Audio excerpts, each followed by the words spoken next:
हम क्लास 7 का मैथ पढ़ने वाले हैं। चैप्टर 16 हम स्टार्ट कर रहे हैं। चैप्टर 16 का नाम है त्रिविमीय आकृतियों का द्विविमीय निरूपण। ठीक है, अब यहाँ पर आपका है एक त्रिविमीय आकृति और द्विविमीय आकृति। पहले हम इन दोनों को समझेंगे कि त्रिविमीय आकृति क्या होता है, द्विविमीय आकृति क्या होता है। ठीक है, देखिए त्रिविमीय आकृति को हम इंग्लिश में 3 डायमेंशनल कहते हैं एंड द्विविमीय को हम 2 डायमेंशनल कहते हैं। ठीक है, त्रिविमीय आकृति यानी कि 3D फिगर जो होता है उसको हम त्रिविमीय आकृति कहते हैं और 2D फिगर जो होता है उसको हम द्विविमीय आकृति कहते हैं। ठीक है, देखिए यहाँ पे हम इसकी भूमिका को पहले पढ़ेंगे, समझेंगे। आपको इसकी बिल्कुल भी नहीं करना है, यहाँ पे आपको पहले इस चैप्टर को समझना है एंड देन हम एक्सरसाइज को हल करेंगे। तो इसको इंट्रोडक्शन को आप लोग ध्यान से पढ़िएगा। अपने दैनिक जीवन में प्रायः हम अपने चारों तरफ विभिन्न आकारों की वस्तुओं को देखते हैं, जैसे कि गेंद, माचिस का डब्बा, पुस्तक, गिलास, शंकु इत्यादि। इन सभी वस्तुओं में एक सामान्य बात तो है कि प्रत्येक वस्तु की कुछ लंबाई, चौड़ाई, ऊंचाई या गहराई अवश्य होती है। इसी कारण ये सभी स्थान घेरते हैं और इनकी 3 विमाएं होती है। इसलिए ये त्रिविमीय आकार यानी 3 डायमेंशनल शेप्स या 3D कहलाते हैं। ठीक है, इसी प्रकार एक कागज पर खींची जा सकने वाली आकृतियों जिनकी केवल लंबाई और चौड़ाई होती है को द्विविमीय यानी कि 2 डायमेंशनल आकृतियां कहते हैं, जैसे कि वर्ग, आयत, वृत्त, त्रिभुज इत्यादि। सिंपल सा यहाँ पे आपको डेफिनेशन देके समझाया गया है कि त्रिविमीय आकृति क्या होता है और द्विविमीय आकृति क्या होता है। सिर्फ एक्सरसाइज सॉल्व करना काफी नहीं होता है। जब तक आप चैप्टर को अच्छे समझेंगे नहीं, आपको एक्सरसाइज में भी ज्यादा कुछ समझ में नहीं आएगा। देखिए त्रिविमीय आकृति आपने समझ लिया। त्रिविमीय आकृति में क्या होता है, लंबाई होता है, चौड़ाई होता है, ऊंचाई होता है, गहराई होता है। पहले तो हम 2D के बारे में जान लेते हैं। 2D आकृति क्या होता है। यहाँ पे आकृति का भी यहाँ पे फिगर दिया गया है। देखिए यहाँ पे आकृति भी दिया गया है, जैसे कि द्विविमीय आकृतियों का उसके नामों के साथ मिलान कीजिए। यहाँ पे मिलान करने के लिए आपको कहा गया है, आप चाहे तो कर सकते हैं। जैसे कि ये क्या है, ये क्या है, ये वृत्त है, ये वर्ग है और ये चतुर्भुज है और ये क्या है, त्रिभुज है और ये वाला क्या है, ये आयत है। ठीक है, तो वैसे ही सबको आप मिलान कर सकते हैं। जैसे ये जो वृत्त है इसको आप सी से मिलान कर सकते हैं, वर्ग को आप यहाँ पे ए से मिलान कर सकते हैं, सेकेंड नंबर का ए हो जाएगा। फिर थर्ड नंबर में है ये चतुर्भुज है, चतुर्भुज को आप इसे डी से मिलान कर देंगे और 4 नंबर में आपका त्रिभुज है, त्रिभुज को आप ई से मिलान कर देंगे और 5 नंबर में आपका आयत है, आयत को आप बी से मिला देंगे। ठीक है, तो इस तरह से आपका ये हो जाएगा। तो यही जो आपको आकृति दिख रहा है यही आपका 2D आकृति है। इसको आपको क्या कर सकते हैं, आप अपने कागज पे भी, अपने कॉपी में भी आसानी से बना सकते हैं। उसमें आपको लंबाई होगा और चौड़ाई होगा, सिर्फ लंबाई और चौड़ाई होगा। ठीक है, इसमें आपका क्या होता है, 2D आकृति में आपका सिर्फ लंबाई और चौड़ाई होता है। जैसे कि ये वाला वर्ग देखिए। ठीक है, तो इस भुजा की क्या है, लंबाई। वर्ग जो होता है, वर्ग का चारों भुजा बराबर होता है, तो इसका जो लंबाई होता है वो बराबर होता है। चतुर्भुज, चतुर्भुज में आपका ये लंबाई हो गया और ये चौड़ाई हो गया। वैसे ही 2D आकृति में क्या होता है, लंबाई और चौड़ाई, यानी कि 2D आकृति जिसको हम कॉपी पर या फिर कागज पर आसानी से बना सकते हैं और 2D आकृति में सिर्फ लंबाई और चौड़ाई होता है। ठीक है, बस इतना डेफिनेशन काफी है आपको द्विविमीय आकृतियों को समझने के लिए। अब आपको यहाँ पर 3D आकृति समझना है। यहाँ पर देखिए नेक्स्ट पेज में यहाँ पे आपको 3D आकृति भी दिया गया है। यहाँ पर क्या है, नीचे कुछ त्रिविमीय चित्रों की आकृति पर गौर करें। ये क्या है, ये घन है, ये घन है और ये घनाभ है। अब इसमें आपको क्या डिफरेंस दिख रहा है, घनाभ जो है ये आयताकार होता है, ठीक है, और घन जो है ये वर्गाकार होता है। ठीक है, इतना ध्यान में रखिएगा, घनाभ जो है वो आयताकार होता है और घन जो है वो वर्गाकार होता है। फिर ये शंकु और ये बेलन, ये गोला है और ये पिरामिड है। तो ये 3D आकृति है। तो 3D आकृति जो होता है उसमें आपका लंबाई होता है, चौड़ाई होता है और ऊंचाई होता है। ठीक है, इसमें भी लंबाई होता है। वैसे 3D आकृति में लंबाई, चौड़ाई, ऊंचाई या गहराई होती है। ठीक है, अच्छा नेक्स्ट चीज हम इसमें क्या देखेंगे, ये तो आपने जान लिया कि 3D आकृति में लंबाई होता है, चौड़ाई होता है, ऊंचाई होता है या फिर गहराई होता है। ठीक, नेक्स्ट चीज आपका फलक, किनारे और शीर्ष। फलक, किनारे और शीर्ष, यहाँ पे आपका एक घनाभ का चित्र यहाँ पर दिया गया है। इसके जरिए आपको समझाया गया है कि फलक क्या होता है, किनारा क्या होता है, शीर्ष क्या होता है। ठीक है, शीर्ष मतलब क्या हो गया, कोना जिसको आप बोल सकते हैं। जैसे कि ये घनाभ है, घनाभ का जो ये पॉइंट है, ये जो कोना है इसी को शीर्ष बोलेंगे। और ये जो किनारा है, किनारा का मतलब किनारा ही होता है। किनारा क्या हुआ, जैसे ये घनाभ है, घनाभ का जो किनारा आपको दिख रहा है, जैसे कि कोई मान लीजिए ये ईंट है, ठीक है, ईंट का जो किनारा रहेगा उसको हम किनारा कहेंगे और जो उसका पॉइंट रहेगा, जो उसका कोना रहेगा उसको शीर्ष कहेंगे और जो उसका तल रहेगा उसको हम क्या कहेंगे, फलक। ठीक है, मान लीजिए कि ये वाला ही घनाभ है, ठीक है। ये मैंने एक फ़ोन का डब्बा लिया है और मान लीजिए कि ये वाला घनाभ है। तो इसमें आपको अगर हम बोलेंगे कि इसमें बताइए कि इसमें फलक कौन सा है, शीर्ष कौन सा है और किनारा कौन सा है, तो आप कैसे बताएंगे? देखिए ये जो इसका ये तल आपको जो दिख रहा है, ये जो तल है ये क्या है? फलक है। इसमें कितने फलक हैं?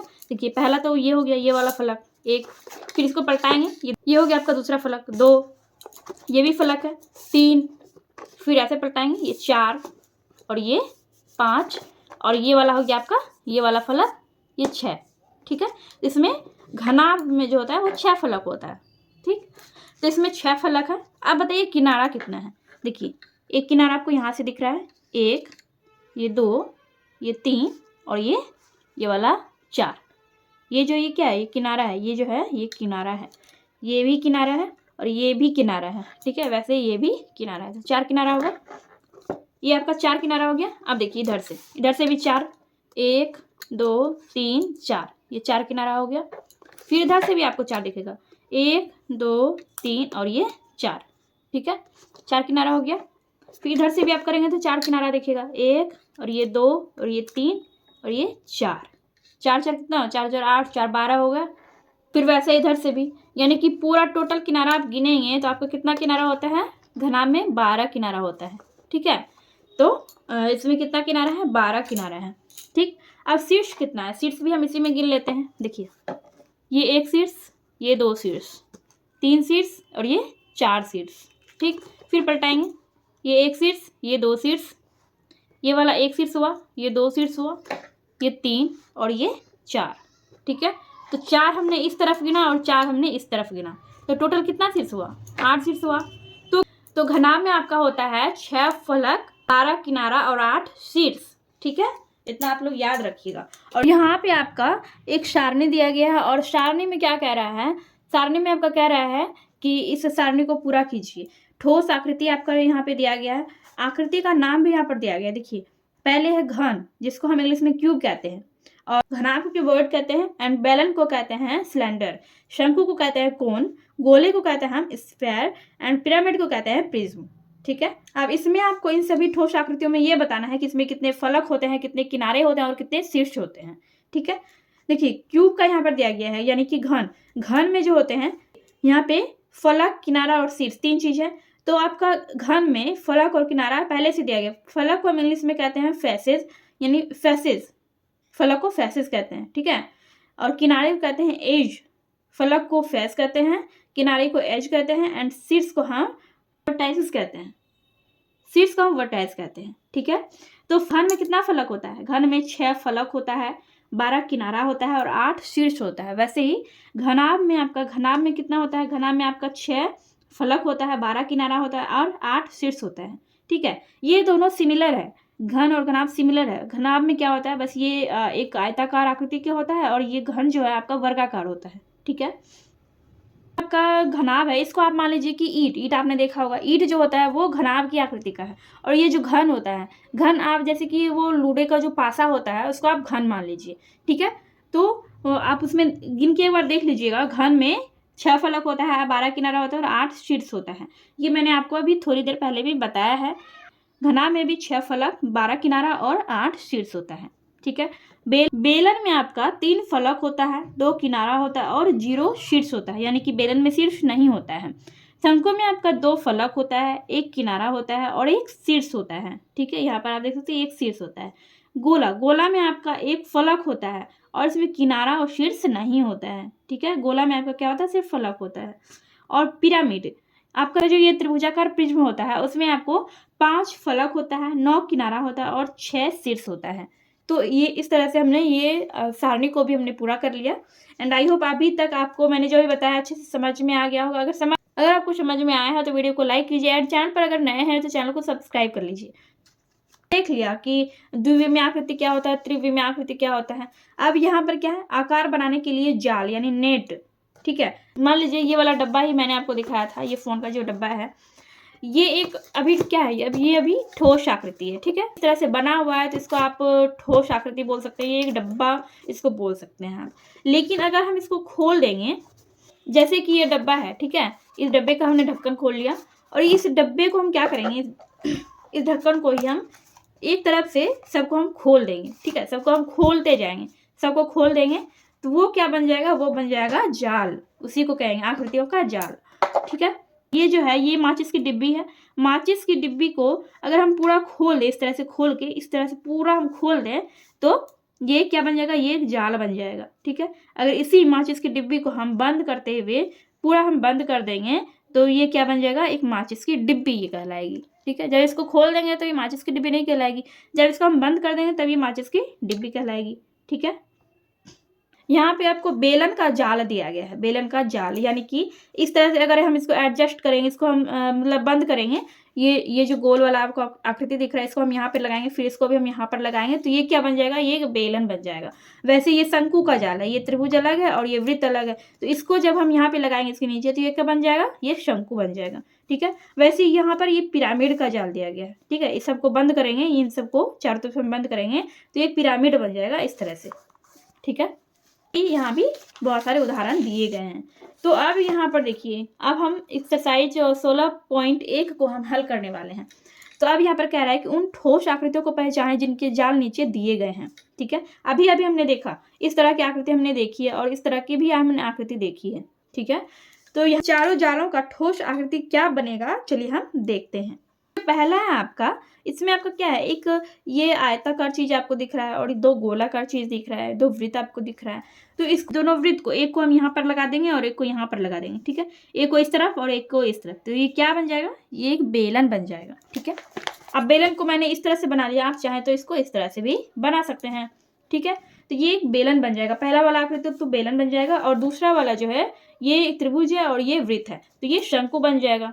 यानी कि इसको, इस वृत्त को जब हम यहाँ पे लगा देंगे, एडजस्ट कर देंगे तो ये शंकु बन जाएगा। ठीक है, ये शंकु बन जाएगा 2 नंबर का। अब यहाँ पर देखिए 100 नंबर में क्या, इस तरह का आपका जाल दिया गया है और 2 नंबर में आपका इस तरह से जाल दिया गया है। तो इससे बनेगा आपका, इससे आपका बन जाएगा घनाभ और इससे बन जाएगा घन। देखिए कैसे बनेगा, ये आप देख रहे हैं ये आयताकार है, ये क्या है, ये आयताकार है। ठीक है, ये आयताकार आपको दिख रहा होगा, ये आयताकार है। तो इस तरह से आयताकार जो होता है, आयताकार क्या होता है, तो घनाभ जो होता है वो भी आयताकार होता है। जब हम इस आकृति को बंद करेंगे, इस जाल को जब हम बंद करेंगे तो ये घनाभ का रूप ले लेगा।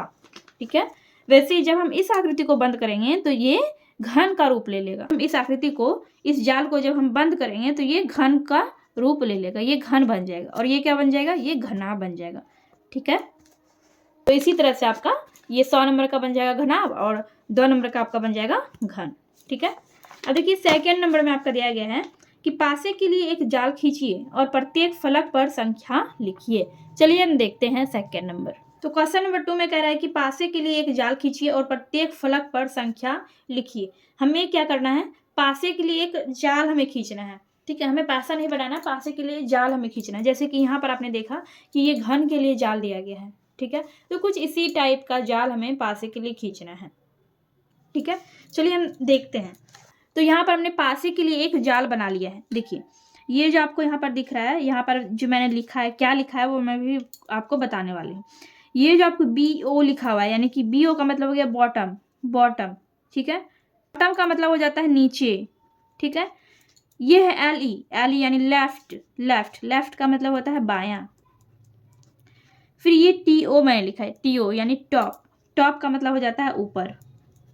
फिर यहाँ पर मैंने लिखा है FR, FR यानी फ्रंट, फ्रंट का हो जाता है सामने, फ्रंट का मतलब हो जाता है सामने। RI, RI यानी राइट, राइट यानी कि दाएं, दाएं। BA यानी बैक, बैक का मतलब हो जाता है पीछे। पहले इस चीज को हम समझ लेते हैं, टॉप क्या होता है, राइट लेफ्ट क्या होता है, नीचे ऊपर एंड फ्रंट क्या होता है। ठीक है, तो मैंने कुछ इसी तरह का, जैसे कि हमने यहाँ पर इसको बनाया है वैसे ही हमने कागज का हमने इस तरह से बना लिया है। ठीक है, और वैसे ही हमने इस पे भी लिख दिया, जैसे कि हमने इस पे लिखा है bottom, left, top, front, right and back. तो इसी तरह से हमने इस पे भी लिख लिया है। अब हम देखते हैं कि इसमें फ्रंट कौन सा कहलाएगा। क्या है, ये घन का जाल है और इसको हमें घन बनाना है। तो ये देखिए, ये जो है ये फ्रंट है, ये क्या है, फ्रंट है, यानी कि फ्रंट का मतलब होता है सामने, सामने है। तो इसको हम इस तरह से मोड़ेंगे। अब देखिए यहाँ पे RI लिखा हुआ यानी राइट, तो ये कहाँ चला गया, राइट यानी कि दाएं साइड हो गया। ये हमारा दाहिना साइड ही है, ये दाहिना साइड है, तो ये RI वाला जो है पार्ट ये राइट साइड में चला गया। फिर इसके बाद क्या था यहाँ पे, बैक। अब देखिए यहाँ पर ये फ्रंट हो गया यानी सामने, और ये दायां साइड हो गया आपका, और ये जो बैक वाला जो पार्ट है वो बैक में चला जा रहा है। ठीक है, देखिए इस तरह से। ठीक है, तो ये आपका बैक कहलाएगा। फिर ये क्या है, ये जो है ये टॉप है, ये जो है ये टॉप है। टॉप का मतलब होता है ऊपर, तो ये ऊपर आ गया। LE लेफ्ट, लेफ्ट यानी कि ये इस तरह से हो जाएगा, इस तरह से हो जाएगा, तो ये किधर चला गया, बायां साइड, ये बायां साइड चला जाएगा। और फिर आपका ये वाला जो है ये BO, ये क्या है, बॉटम। देखिए इसको जब हम इस तरह से मोड़ेंगे, इस तरह से जब इसको हम मोड़ेंगे,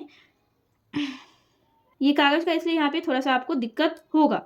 तो इस तरह से आपका ये लेफ्ट वाला लेफ्ट साइड में आ जाएगा, और ये जो बॉटम वाला पार्ट है ये बॉटम यानी कि नीचे आ जाएगा। ठीक है, इस तरह से ये नीचे आ जाएगा। और इसको आप जब प्रॉपरली आप इस तरह से बनाएंगे तो ये देखिए ये आपका फ्रंट हो गया, ये टॉप हो गया, उधर राइट हो गया, और यहाँ पीछे में हो गया आपका, पीछे में हो गया आपका बैक, और इधर लेफ्ट, और सबसे नीचे हो जाएगा आपका ये बॉटम। ठीक है, तो इस तरह से आपका क्या बन जाएगा, इस तरह से आपका बन जाएगा घन, यानी पासा बन जाएगा आपका। ठीक है, ये कागज़ का था इसलिए ये खुल रहा है, ये सही से नहीं बन रहा है, लेकिन आप किसी और चीज़ का मोटे कागज़ का बनाएंगे तो आपका अच्छे से घन यानी कि पासा बन जाएगा। तो इस तरह से मैंने आपको यहाँ पर सिर्फ ये बताया कि front, top, right, back and left, bottom, ये सब क्या होता है, ये सारी चीज़ मैंने आपको बताया। अब देखिए यहाँ पर ये पासा का जो हमने जाल बनाया है, उसमें आपने एक चीज़ पढ़ा होगा, उसमें जो सामने वाले जो फलक होते हैं उसका जो योग होता है वो 7 होता है, यानी कि विपरीत फलक जो होता है उसका योग 7 होता है। ठीक है, ये देखिए आपके यहाँ पे क्वेश्चन में ही यहाँ पे आपको एक एग्जाम्पल दिया गया है कि पासे के एक जोड़े के विपरीत फलक 1 और 4 होंगे जिनका योग 7 नहीं आता है। यहाँ पे ये जो यहाँ पे पासा का एक जाल यहाँ पर दिया गया, और इसके बारे में पूछ रहा है कि क्या ये एक पासे का जाल हो सकता है, तो ये पासे का जाल नहीं हो सकता, क्योंकि इसका जो सामने वाला पार्ट है उसका योग 7 नहीं आ रहा है। ठीक है, यानी कि इसका विपरीत पार्ट जो है, विपरीत फलक जो है उसका योग 7 आना चाहिए। विपरीत फलक कौन सा हो जाएगा, अब यहाँ पर मैंने विपरीत फलक ही लिखा है, जैसे कि टॉप, टॉप के विपरीत में कौन आएगा, ऊपर, ऊपर के नीचे, ऊपर, ये ऊपर हो गया ऊपर, और ऊपर के नीचे कौन सा होगा, यानी कि ये टॉप हुआ और ये नीचे, तो उसका विपरीत फलक हुआ। ठीक है, तो विपरीत फलक, टॉप के विपरीत हो गया बॉटम, तो टॉप और बॉटम इन दोनों का योग जो है वो 7 होना चाहिए। टॉप, ये टॉप है, तो मान लीजिए कि अगर ये 1 है, जैसे कि टॉप ये अगर 1 है तो बॉटम कितना होना चाहिए, ये जो बॉटम है बॉटम कितना होना चाहिए, बॉटम होना चाहिए 6, तभी 6 और 1 कितना हो जाएगा, 7 हो जाएगा। वैसे ही देखिए राइट और लेफ्ट, ये है राइट और ये है लेफ्ट, तो इन दोनों का जो योग है, राइट और लेफ्ट का जो योग है वो कितना होना चाहिए, 7। तो मान लीजिए कुछ भी हम दे सकते हैं, बस इसका योग 7 होना चाहिए। जैसे पासे में 1 से लेके 6 तक होता है तो बस हम उतना ही देंगे, तो यहाँ पर हमने 1 और 6 पहले ही दे दिया, तो राइट में हम यहाँ पर देते हैं, ये है राइट, राइट में अगर हम 3 देंगे, 3, तो लेफ्ट कितना होना चाहिए, लेफ्ट होना चाहिए आपका 4, तब जाके 3 और 4 कितना हो गया, 7 हो गया। ठीक है, अब देखिए फ्रंट और बैक, ये फ्रंट है, अब 1, 3, 4 हो गया है, तो अब क्या बचा है, 2 और 5 बचा है, तो अगर हम यहाँ पर फ्रंट को 2 मान लेते हैं तो बैक कितना हो जाएगा आपका, 5 हो जाएगा। ठीक है, यानी कि जो विपरीत फलक जो होता है इसका योग कितना होना चाहिए, 7, तभी वो पासा बनेगा। ठीक है, तो इस तरह से ये हो गया आपका पासे का जाल। ये सेकंड नंबर का क्वेश्चन आपका कंप्लीट हो गया। चलिए देखते हैं नेक्स्ट क्वेश्चन। क्वेश्चन नंबर 3 में कह रहा है कि अगर एक घन बनाने के लिए नीचे दिए गए जाल को मोड़ा जाए तो कौन सा किनारा JK से मिलेगा और कौन सा किनारा LM से मिलेगा। क्वेश्चन वैसे बहुत आसान है, बस इसमें आपको ये पता नहीं चल रहा होगा देख के, इस फिगर को देख के, कि कौन सा किनारा किससे मिलेगा। जैसे हमें इसमें बताना है कि JK किनारा, ये जो JK है, ये जो किनारा है ये किससे मिलेगा, कौन से किनारे से मिलेगा, और ये LM किनारा जो है यहाँ पे, ये LM किनारा जो है ये किससे मिलेगा। ठीक है, तो चलिए हम देखते हैं। तो हमने यहाँ पर क्या किया है, हमने फिर से इसको इस तरह से हमने यहाँ पर बना लिया है, ये कागज़ को हमने इस तरह से बना लिया है ताकि इस क्वेश्चन को आसानी से हम सॉल्व कर सकें। देखिए इसको हम अब मोड़ेंगे, इसको हम क्या करेंगे, मोड़ेंगे, और हम ये देखेंगे कि ये जो यहाँ पर, ये देखिए ये J है और ये K है। ठीक है, और यहाँ पर ये M है, ये N है, ये A है, ये B है, इस तरह से मैंने छोटा छोटा करके यहाँ पर लिखा हुआ है, और इसको हम इस तरह से देखेंगे कि ये कौन सा किनारा किससे मिलेगा। इसको मोड़ते हैं, देखिए इस तरह से हमने इस तरह से मोड़ा।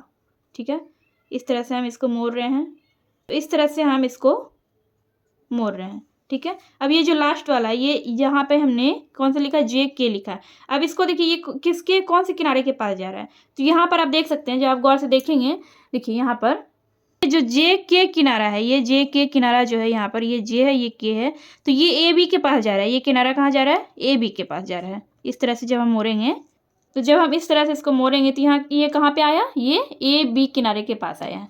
तो इसका आंसर क्या हो जाएगा? जे के किनारा किससे मिलेगा? ए बी से मिलेगा। इसका आंसर हो जाएगा ए बी। ए बी लिख लिया, जे के का आंसर हो जाएगा ए बी। ठीक है, ए बी हो जाएगा। अब इसमें पूछ रहा है कि एल एम किनारा किससे मिलेगा? एल एम किनारा जो है वो किससे मिलेगा? अब यहीं पर फिर से हम इसको इसी तरह से मोड़ के देखते हैं, जैसे हमने इसको मोड़ा। तो यहाँ पर आप देख सकते हैं ये जो एल एम किनारा है, ये एल एम है। ठीक है, ये यहाँ पर एल है, और ये जो शीर्ष कोने पे ही सबका नाम लिखा हुआ है, तो ये एम है, ये एल है इस जगह। तो एम और एल किनारा जो है ये के एल से मिल रहा है। अब हम इसको इस तरह से मोड़ते हैं, इस तरह से जब हम मोड़ते हैं तो इसका जो एम एल का जो ये किनारा है वो के एल से, यहाँ पर आप देख सकते हैं ये के है, ये एल है। तो एल एम किनारा किससे मिल रहा है? के एल से मिल रहा है। एल जो है ये इस टॉप का नाम है, ये जो पॉइंट है इस टॉप का नाम एल है। तो एल एम किनारा जो है वो के एल किनारे से मिल रहा है। तो इसका आंसर हो जाएगा, इसका आंसर क्या हो जाएगा? इसका आंसर हो जाएगा के एल, के एल। ये हो गया आपका क्वेश्चन नंबर 3 का आंसर। चलिए देखते हैं क्वेश्चन नंबर 4। क्वेश्चन नंबर 4 में कह रहा है कि दिए गए चित्र एक पासे का जाल दिखाते हैं, फलकों पर चिन्हित एक्स वाई जेड का संख्यात्मक मान क्या होगा? संख्यात्मक मान क्या होता है? जैसे यहाँ पर देखिए, सब यहाँ पर फलक है, ये एक पासे का जाल यहाँ पर दिया गया, पासे का जाल यहाँ पर दिया गया है, और यहाँ पर ये 3 फलकों पे लिखा हुआ है 5 1 3। ये 5 1 3 क्या है? ये संख्या है। तो वैसे ही एक्स वाई जेड के स्थान पर कौन सा संख्या आएगा? ये एक पासा है, तो आपको ये बताना है कि एक्स वाई जेड के स्थान पे कौन सा संख्या आएगा, जिससे कि ये एक पासा बन जाएगा। ठीक है, एक पासे का जाल बन जाएगा। तो आपको यही चीज़ यहाँ पे बताना है वाले हैं। हम इसको अंदाज से ही बनाने वाले हैं इस क्वेश्चन को। यहाँ पर एक है, ये क्या है? एक है। मान लीजिए कि हमने एक को फ्रंट मान लिया। ठीक है, यहाँ पर हम थोड़ा सा बना लेते हैं कॉपी में ही, ताकि आपको समझाने में आसानी हो।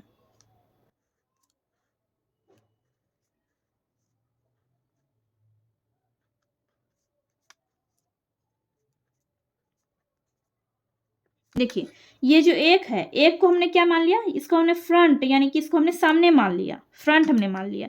ठीक है, अगर हम इसको फ्रंट मानेंगे, फिर इसको यहाँ पे, इसको हम टॉप पे रख के इसको हम इस तरह से मोड़ेंगे, तो ये जो 3, जिस पे 3 लिखा हुआ है, ये चला जाएगा राइट साइड में, और ये जो जेड लिखा हुआ है ये चला जाएगा बैक साइड में। तो ये हो जाएगा आपका राइट साइड, ये 3 जो लिखा हुआ है ये राइट हो जाएगा आपका, और ये हो जाएगा आपका बैक, यानी पीछे हो जाएगा। ये जेड जो है ये पीछे चला जाएगा। ये जो वाई, वाई जो है ये लेफ्ट साइड बन जाएगा। ठीक है, ये लेफ्ट में चला जाएगा, और ये जो आपका एक्स है ये टॉप चला जाएगा। ये जो है ये सामने का भुजा है, ये सामने है, ये सामने का फलक है। इस तरह से हम पकड़ने के बाद 3 को हम इस तरह से ऐसे पलटाएंगे। ठीक है, तो जिस पे 3 लिखा हुआ वो राइट साइड में चला जाएगा, जिस पे जेड लिखा हुआ वो बैक साइड में चला जाएगा यानी नीचे, और जिस पे जेड लिखा हुआ वो पीछे चला जाएगा, पीछे। ठीक है, और जिस पे ये एक्स लिखा हुआ है वो ऊपर चला जाएगा। इसको जब हम इस तरह से मोड़ेंगे, ये वाई वाला लेफ्ट में आ जाएगा, एक्स वाला जो है ये टॉप पे आ जाएगा यानी ऊपर आ जाएगा, और 5 जिस पे लिखा हुआ है ये बॉटम हो जाएगा आपका, यानी नीचे हो जाएगा। ठीक है, यानी कि ये हो गया आपका लेफ्ट, ये हो गया आपका टॉप, और ये हो गया आपका बॉटम यानी नीचे। ठीक है, अब एक चीज़ मैंने आपको बताया था क्वेश्चन नंबर 2 में। देखिए क्वेश्चन नंबर 2 में क्या बताया था? Top bottom right left front back. ठीक है, टॉप बॉटम क्या बताया था हमने? टॉप बॉटम राइट लेफ्ट और फ्रंट एंड बैक। तो इनका जो योग है, इनका योग क्या होना चाहिए? इनका योग होना चाहिए 7। जैसे टॉप पे क्या है? टॉप यहाँ पर ये एक्स है, एक्स, और बॉटम क्या है? बॉटम 5। बॉटम तो यहाँ पे दिया गया है 5 है। ठीक है, और क्या दिया गया है? देखिए फ्रंट F1, यानी कि फ्रंट भी आपका दिया गया है 1 है।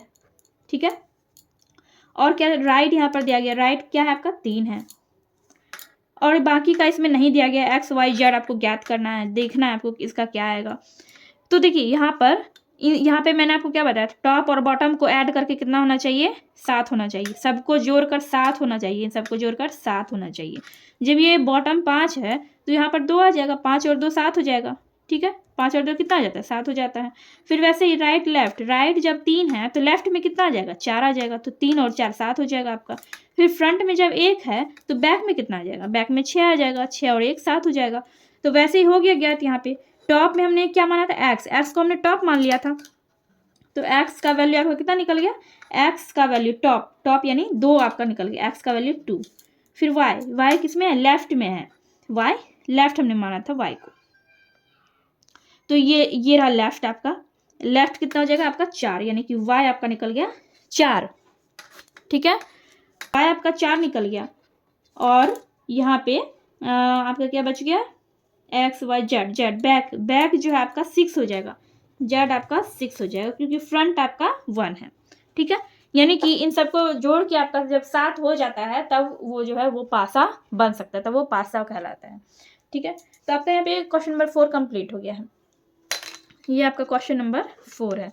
अब हम लोग देखेंगे यहाँ पर क्वेश्चन नंबर 5। क्वेश्चन नंबर 5 में क्या कह रहा है, तो क्वेश्चन नंबर 5 में कह रहा है कि उन जालों को पहचानिए जिनका उपयोग एक घन बनाने के लिए किया जा सकता है। तो यहाँ पे बहुत सारे फिगर दिए गए हैं आपको, लगभग यहाँ पे कुल आपको 6 फिगर दिए गए हैं इस क्वेश्चन में। ठीक है, और इन सब में से आपको ये पहचानना है कि कौन से जाल का प्रयोग हम घन बनाने के लिए कर सकते हैं। ठीक है, ये क्वेश्चन आप अपने से भी इसको बना सकते हैं, इसको अपने से भी आप कर सकते हैं। यहाँ पे जो भी जाल दिया गया है उस तरह का जाल आप बना लीजिएगा, जैसे हमने यहाँ पर इस तरह का जाल बनाया है कागज का, वैसे ही आप लोग जैसे जैसे यहाँ पर दिया गया है इन सभी क्वेश्चन में, वैसे ही आप इन सब का जाल बना लीजिएगा इसी तरह से जैसे हमने इसको बनाया है। तो जाल बना के, इसी तरह का जाल बना के आप लोग ये देख लीजिएगा कि इसमें से किसका घन बन रहा है और किसका घन नहीं बन रहा है। वैसे यहाँ पर इन सभी का घन बनेगा, स, य, ब, द, र, इस सब ये जाल दिया गया, इसका घन नहीं बनेगा। ठीक है, आप लोग ये इस तरह से बना के एक बार देख लीजिएगा। ठीक है, तो इस 5 नंबर में इन सब का घन बन जाएगा, लेकिन इसका घन नहीं बनेगा। ये जो यहाँ पर ये जाल दिया गया इसका घन नहीं बनेगा। ठीक है, तो यहाँ पर आपका एक्सरसाइज 16.1 कंप्लीट हो गया है। एंड वीडियो अगर थोड़ी सी भी हेल्पफुल लगी हो तो वीडियो को लाइक कीजिए, कमेंट कीजिए एंड अपने दोस्तों के साथ वीडियो को शेयर करिए। चलिए मिलते हैं नेक्स्ट वीडियो में।